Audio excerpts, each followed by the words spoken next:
anything. I think the video started right at anything. Set a timer. Good memory.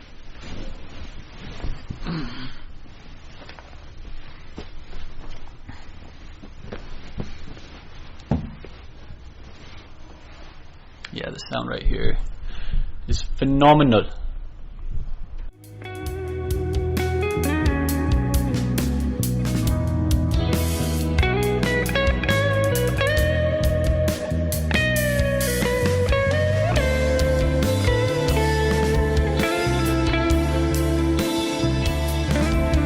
Okay, so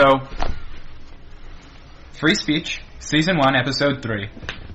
This is going to be something that other Patrick is a lot more knowledgeable than I am, but something that I think a lot of people could learn a lot about, because this will be something that we will see integrated into our cities in the coming years. We don't know the exact time frame of how fast the projects are going to move, but we know that doing things in this way is going to really help us going forward. So, Patrick, why don't you tell everyone a bit about what you study in school and what you've learned so far and how you see the shape of cities 10, 20, 30 years down the road?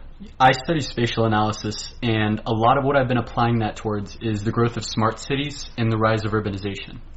We've seen a massive trend in the growth of cities and the growth of urban areas over the past 50, 60 years. We saw a big movement in Chicago, New York, with big urbanization projects that ended up actually being very poorly built and ended up separating people rather than bringing them together.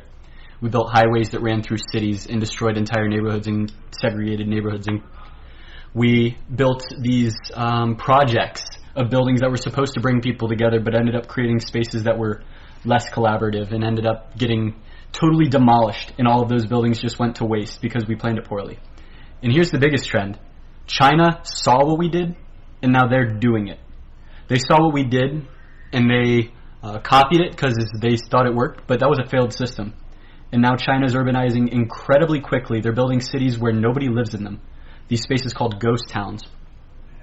And it's a larger trend that humanity is going to continue to grow. We're going to continue to need more space to live as the number of humans continues to grow. So how do you set it up in a way where people in the future will have enough resources to get by? Yes, because we have to share this space with the things that are producing our oxygen and the things that are making sure that we don't die a heat death from the sun. Have you ever heard of the book The City of Ember?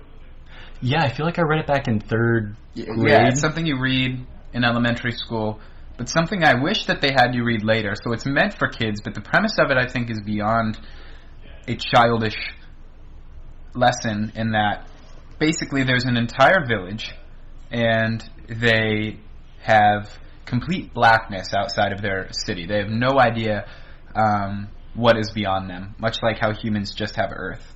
And they have limited resources, and the movie is basically the point where they start running out of resources. What are the effects of that? And it's madness, absolute madness. Eventually what you find out is that they were kind of living underground and that they didn't realize the entire world was above them. And I think the exact same thing with humans and going to other planets. But what it makes you realize is that on this planet, we have what we have. Nothing less, nothing more. And the consumerist practices that we have are going to get in the way from that. Not everyone can have a 20-acre plot of land with a mansion on it. We are going to have to figure out how to build our cities in a way that works for everyone, right? Yes. And one example of a way that we can really mess that up is in India. We're seeing right now a city called Kerala had an airport built within 100 meters of a river that often floods. So during monsoon season, not only is this airport near a river, but it's also lower in elevation than the river. So it flooded. 2 months it's down. On top of that's an anecdote. How do we make it so that no one can build an airport without a river in close proximity? How do we make those systems where we start making decisions that are conscientious of the people that will be on this planet in the future? It's taking a global mentality of thinking, how do we connect all of these cities? But then really talking to the local people, asking what's important in this locality, what are the different forces that act on this place, and understanding that people at the end of the day are the thing that makes cities, not buildings, not buses, not trains, not roads, it's the people.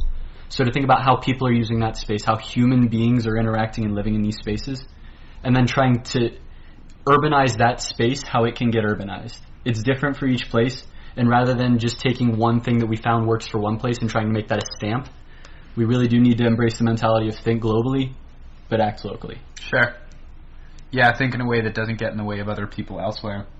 Mm-hmm. So, kind of transitioning, what is Greenspace? And for someone who, let's say, has heard nothing of what Greenspace is, what could they take away from your understanding of it where they could apply value in their own life? Greenspace, to me, is any space that has vegetation growing in it. In a personal home sense, it could just be a house plant that dangles. In a city urban sense, it is parks, it is sidewalks that are lawned with grasses, it is buildings that are covered in foliage and trying to include trees throughout. Green spaces take on different forms depending on the cities, but from a city perspective, it's including city parks, it's trying to include nature while you're designing cities, and trying to think about how you can build around the vegetation rather than destroying the vegetation to make space for... But like why? What are the advantages? Why would you do that? The advantages. So one of the big effects is green space on crime. So when you're building a lot of these parks and you're building a lot of these industrial structures, you're building industrial structures, you're building playgrounds, you're building sidewalks, you're eliminating space for people to collaborate. So when you have a massive parking lot, it's a space where not a lot of people are walking around normally, especially at night, because there's no reason for people to be there. If you have a park, people might be laying there watching the stars at night. They may be walking their dog at night. There's a general presence of the community in some of these spaces when you make them a green space that makes it less likely for crime to occur. Also making spaces that people interact in makes it just less likely for things that shouldn't be there, like theft. It happens less likely just because people are there. There are more eyes. The community is just there watching. It's one of the things that they were actually talking about in Robert Moses versus Jane Jacobs. Robert Moses was a big guy in New York on urbanization, and he was all about just trying to make way for the roads, trying to make way for all the people. And Jane Jacobs saw that when these buildings got built, all of the people who were interacting, living on the sidewalks, watching other people pass, doing business, kids were playing in the streets, nobody did that in the urbanized city once it got changed, because it was this guy who was sitting up at the top looking down at the whole city, and he was like, roadway through here will make everything more efficient. It destroyed all of the communities instead and made it so that the spaces that people had already built and they created weren't usable. Well, I mean, what I think of, especially with green space, is this. How often are you in a city where you could do a 360 and not see anything that isn't man-made? And what is the effect of that on the way that we think? Do a 360 and not see anything man-made? Right, you look around and there's no grass. Could see that in a lot of big cities. I feel like in But okay, so from a personal standpoint, if I think of Seattle, I think if I turned around anywhere, I would see green space. That's what I'm saying. I think Seattle does a good job of integrating green space. Okay. They're more progressive than a Rust Belt. In Chicago, I can definitely think of some spots where I spin around and then there's nothing, and I could probably walk a couple block radius and still find nothing. Right. Probably same with New York. I've never been. So, first advantage, cuts down on crime. What are the other reasons that someone might be a proponent of green space or tell their friends about it or think that it's something that the future generations of this planet deserve? Green space on our environment. Having plants in a space improves the air quality, and it also helps with our climate. Having green space on roofs of houses or having trees that provide shade make it so that heat doesn't penetrate as much. So our buildings get natural cooling. Our streets are naturally cooled because of the vegetation that's around it. And because all of those plants are taking the carbon dioxide that we breathe out